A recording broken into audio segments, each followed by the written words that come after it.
नमस्कार दोस्तों, हर हर महादेव, राधे राधे। दोस्तों, आज की कहानी बहुत ही ज्ञानवर्धक है। अगर आपके घर में धन नहीं रुकता है तो नहाते समय औरतें यह उपाय जरूर करें। अचानक धन प्राप्ति होती है। इसके अलावा जो औरतें कपड़े खोलकर नहाती है अर्थात उनके लिए भी खुशखबरी है। मित्रों, एक समय शिवजी महाराज पार्वती के साथ हरिद्वार में घूम रहे थे। पार्वती जी ने देखा कि समस्त मनुष्य गंगा में नहा नहाकर हर हर गंगे कहते चले जा रहे हैं। अगर आप ये कहानी सुन रहे हैं तो पूरा सुनिएगा, क्योंकि आधा अधूरा ज्ञान सही नहीं होता। इसके अलावा हे माँ लक्ष्मी, जो भी भक्त हमारी इस वीडियो को लाइक करें और चैनल को सब्सक्राइब करें, उनके घर में धन की कभी कोई कमी न रहे, उनका घर हमेशा धन से भरा रहे। दोस्तों, भगवान के नाम पर कंजूसी न करें। सबसे पहले अपनी पूरी सच्ची श्रद्धा से कमेंट में हर हर महादेव, ओम नमः शिवाय, राधे राधे जरूर लिखें। दोस्तों, जब पार्वती जी ने देखा कि समस्त मनुष्य गंगा में नहा नहाकर हर हर गंगे कहते चले जा रहे हैं, परंतु सभी दुखी और परेशान हैं, तब पार्वती जी ने बड़े आश्चर्य से शिवजी से पूछा कि हे महादेव, गंगा में इतनी बार स्नान करने पर भी इनके पाप और दुखों का नाश क्यों नहीं हुआ? क्या गंगा में सत्यता नहीं रही? शिवजी ने कहा, प्रिय, गंगा में तो वही सामर्थ्य है, परंतु इन लोगों ने पापनाशिनी गंगा में स्नान ही नहीं किया है, तब इन्हें लाभ कैसे हो? पार्वती जी ने आश्चर्य से कहा कि स्नान कैसे नहीं किया? सभी तो नहाकर जा रहे हैं, अभी तक इनके शरीर भी नहीं सूखे हैं। शिवजी ने कहा, ये केवल जल में डुबकी लगाकर आ रहे हैं, तुम्हें कल इसका रहस्य समझाऊंगा। दूसरे दिन बड़े जोर की बरसात होने लगी। गलियां कीचड़ से भर गई। एक चौड़े रास्ते में एक गहरा गड्ढा था, चारों ओर कीचड़ भर रहा था। शिवजी ने लीला से ही वृद्ध रूप धारण कर लिया और विवश की तरह गाढ़ा में जाकर ऐसे पड़ गए जैसे कोई मनुष्य चलता चलता गड्ढे में गिर पड़ा हो और निकलने की चेष्टा करने पर भी ना निकल पा रहा हो। पार्वती जी को उन्होंने ये समझाकर गड्ढे के पास बैठा दिया कि देखो, तुम लोगों को सुना सुना कर यूं पुकारती रहो कि मेरे वृद्ध पति अकस्मात गड्ढे में गिर पड़े हैं। कोई पुण्य आत्मा इन्हें निकालकर इनके प्राण बचाए और मुझे असहाय की सहायता करे। शिवजी ने यह और समझा दिया कि जब कोई गड्ढे में से मुझे निकालने को तैयार हो तब इतना और कह देना कि भाई, मेरे पति सर्वथा निष्पाप है, इन्हें वही छुए जो स्वयं निष्पाप हो। यदि आप निष्पाप है तो इनके हाथ लगाए, नहीं तो हाथ लगाते ही आप भस्म हो जाएंगे। पार्वती जी तथास्तु कहकर गड्ढे के किनारे बैठ गई और आने जाने वालों को सुना सुनाकर शिवजी की सिखाई हुई बात कहने लगी। गंगा में नहाकर लोगों के दल के दल आ रहे हैं। सुंदर युवती को यूं बैठी देखकर कईयों के मन में पाप आया, कईयों को कुछ धर्म का भय हुआ, कई कानून से डरे। कुछ लोगों ने तो पार्वती जी को ये भी सुना दिया कि मरने दे बुढ़े को, क्यों उसके लिए रोती है। और कुछ दयालु चरित्रवान पुरुष थे, उन्होंने करुणावश उस युवती के पति को निकालना चाहा, परंतु पार्वती के वचन सुनकर वे भी रुक गए। उन्होंने सोचा कि हम गंगा में नहाकर आए हैं तो क्या हुआ, पापी तो है ही, कहीं सहायता करते समय हम भस्म ना हो जाए। इस स्त्री के कथन के अनुसार हम स्वयं भस्म ना हो जाए, किसी का साहस नहीं हुआ। सैकड़ों आए, सैकड़ों ने पूछा और चले गए। संध्या हो चली। शिवजी ने कहा, पार्वती, देखा आया कोई सच्चे हृदय से गंगा में नहाने वाला। थोड़ी देर बाद एक नौजवान हाथ में लौटा लिए हर हर गंगे करता हुआ निकला। पार्वती ने उसे भी वही बात कही। युवक का हृदय करुणा से भर आया, उसने शिवजी को निकालने की तैयारी की। पार्वती ने रोककर कहा कि भाई, यदि तुम सर्वथा निष्पाप नहीं होंगे तो मेरे पति को छूते ही भस्म हो जाओगे। उसने उसी समय बिना किसी संकोच के दृढ़ निश्चय के साथ पार्वती से कहा कि माता, मेरे निष्पाप होने में तुझे संदेह क्यों होता है? देखती ही नहीं, मैं अभी गंगा नहाकर आया हूं। भला गंगा में गोता लगाने के बाद भी कभी पाप रहते हैं? अभी तुम्हारे पति को निकालता हूं। युवक ने लपककर बूढ़े को ऊपर उठा लिया। शिव पार्वती ने उसे अधिकारी समझकर अपना असली स्वरूप प्रकट कर उसे दर्शन देकर कृतार्थ किया। शिवजी ने पार्वती से कहा कि इतने लोगों में से इस एक ने ही गंगा स्नान किया है। इसी दृष्टांत के अनुसार जो लोग बिना श्रद्धा और विश्वास के केवल दिखावे के लिए गंगा स्नान करते हैं, उन्हें वास्तविक फल नहीं मिलता। परंतु इसका यह मतलब नहीं कि गंगा स्नान व्यर्थ जाता है। गंगा स्नान का बहुत पुण्य भी है। इसके बाद शिवजी ने पार्वती जी से कहा, अब मैं आपको 12 बातें बताता हूं। जो भी मनुष्य इन 12 बातों को नहाते समय ध्यान में रखता है, वह कभी भी दुखी नहीं रहता है। उसके घर में मां लक्ष्मी का वास हो जाता है। उसके घर में अपार धन आता है। घर में कभी भी लड़ाई झगड़ा नहीं होते हैं। उसका पूरा परिवार हंसी खुशी जीवन व्यतीत करता है। तब माता पार्वती ने कहा, हे भगवान, आप हमें यह 12 बातें बता दीजिए। इसके बाद भगवान शिव उन बातों को बताना शुरू कर देते हैं और माता पार्वती बहुत ध्यान से सुनने लगती है। दोस्तों, यह 12 बातें आप लोग भी बिल्कुल ध्यान से सुनना।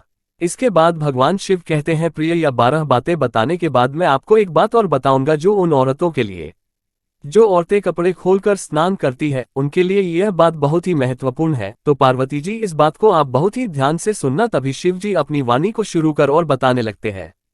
दोस्तों, शिव जी कहते हैं, स्नान करने से शरीर निरोगी रहता है और मन प्रसन्न रहता है। नहाने से चेहरे की क्रांति और शारीरिक आकर्षण में भी बढ़ोतरी होती है।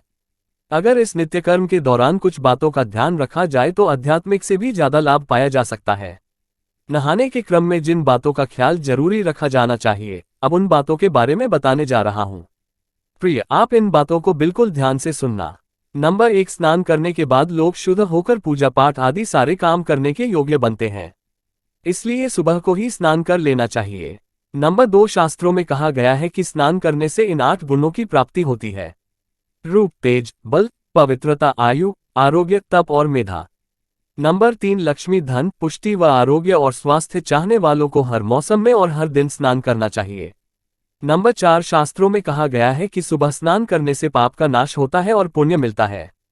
ऐसा कहा गया है कि सुबह नहाने वालों के पास नकारात्मक शक्तियां नहीं भटकती, इसीलिए सुबह स्नान करना ही उचित है। नंबर 5, बीमारी की हालत में सिर के नीचे से ही स्नान करना चाहिए। गीले कपड़े से शरीर को पोंछ लेना एक तरह का स्नान ही कहा गया है। नंबर 6, सुबह की लालिमा छाने से पहले ही स्नान लेना श्रेष्ठ माना गया है। नंबर 7, तेल लगाकर और देह को मलमल कर नदी में नहाना मना है। इसकी जगह नदी से बाहर निकलकर तट पर ही शरीर साफ करके तब नदी में डुबकी लगाना उचित है। नंबर 8, जिन घाटों पर कपड़े धोए जाते हैं वहां का जल अपवित्र माना गया है, इसलिए वहां से कुछ दूर हटकर ही नहाना चाहिए। नंबर 9, नदी में 11 या 21 डुबकी लगाना अच्छा बताया गया है। नंबर 10, पवित्र नदियों में कपड़े निचोड़ने की मनाही है। नदी में किसी तरह की गंदगी नहीं बहानी चाहिए। नंबर 11, नल की तुलना में झरने का पानी, झरने से ज्यादा नदी का पानी, नदी के पानी से किसी तीर्थ का जल, तीर्थ के जल से गंगा जल अधिक श्रेष्ठ माना गया है। नंबर 12, गंगा माता का कथन है कि स्नान करते वक्त कोई चाहे जहां भी मेरा स्मरण करेगा, मैं वहां के जल में आ जाऊंगी। इसके बाद शिवजी ने कहा, अब मैं आपको औरतों के बारे में बताता हूं जो औरतें कपड़े खोलकर स्नान करती है। शिवजी ने कहा, हिंदू धर्म शास्त्रों में हर एक चीज के लिए कुछ नियम बनाए गए हैं। इन नियमों में से एक है स्नान को लेकर की गई बातें। ऐसा माना जाता है कि आम व्यक्ति को शास्त्रों के नियमों का पालन जरूर करना चाहिए, जिससे घर की सुख समृद्धि बनी रहती है और खुशहाली आती है। साथ में अपार धन बरसता है, माता लक्ष्मी प्रसन्न होती है। दरअसल हमारे शास्त्रों में ऐसी कई बातें लिखी गई है जिनका हम पालन सदियों से करते चले आ रहे हैं, लेकिन उसके कारणों के बारे में अभी भी पूरी जानकारी नहीं है। ऐसे ही नियमों में से एक है निर्वस्त्र स्नान करना। आपने अक्सर घर के बड़ों को ऐसा कहते सुना होगा कि कभी भी स्नान बिना कपड़ों के यानी निर्वस्त्र नहीं करना चाहिए। अगर हम पौराणिक कथाओं की बात करें तो निर्वस्त्र स्नान की मनाही का एक सबसे बड़ा कारण कृष्ण जी के समय से जुड़ा है। पौराणिक कथाओं के अनुसार एक बार जब गोपिकाएं सरोवर में स्नान कर रही थी और वह निर्वस्त्र थी, उस समय बाल कृष्ण ने गोपियों के सभी वस्त्र छिपा दिए। उस समय जब कृष्ण जी ने उनके वस्त्र छिपा लिए और गोपियों ने अपने वस्त्र वापस लेने की प्रार्थना की, तब कृष्ण जी ने उन्हें समझाया कि कहीं भी बिना वस्त्र धारण किए स्नान नहीं करना चाहिए। इससे जल के देवता वरुण का अपमान होता है, इसलिए आपको निर्वस्त्र स्नान न करने की सलाह दी जाती है। अगर आप नहाते समय ये सोचते हैं कि बंद कमरे में कोई आपको नहीं देख रहा है तो ऐसा गलत है, क्योंकि ईश्वर आपको हर स्थान पर देखते हैं। यदि आप निर्वस्त्र होकर स्नान कर रहे हैं तो यह मुख्य रूप से जल के देवता वरुण का अपमान करने जैसा होता है। निर्वस्त्र स्नान से आपको पाप लग सकता है और आर्थिक और शारीरिक नुकसान पहुंच सकते हैं। यदि आप निर्वस्त्र स्नान करते हैं तो आपके शरीर में नकारात्मक ऊर्जा प्रवेश करती है और आपकी मानसिकता भी नकारात्मक हो सकती है। इसलिए हमेशा आपको यही सलाह दी जाती है कि भले ही आप नहाते समय कोई एक कपड़ा धारण करें, लेकिन बिना कपड़ों के स्नान ना करें, तभी आपके लिए बेहतर होगा। निर्वस्त्र स्नान से शरीर की सकारात्मक ऊर्जा शरीर से बाहर निकल सकती है और इसका प्रभाव आपके शरीर के साथ मन मस्तिष्क में भी होता है। गरुड़ पुराण के अनुसार जब आप स्नान करते हैं तब आपके पितृ यानी मृत पूर्वज आपके आसपास मौजूद होते हैं। यदि आप निर्वस्त्र स्नान करते हैं तो आपको पितृ दोष लग सकता है।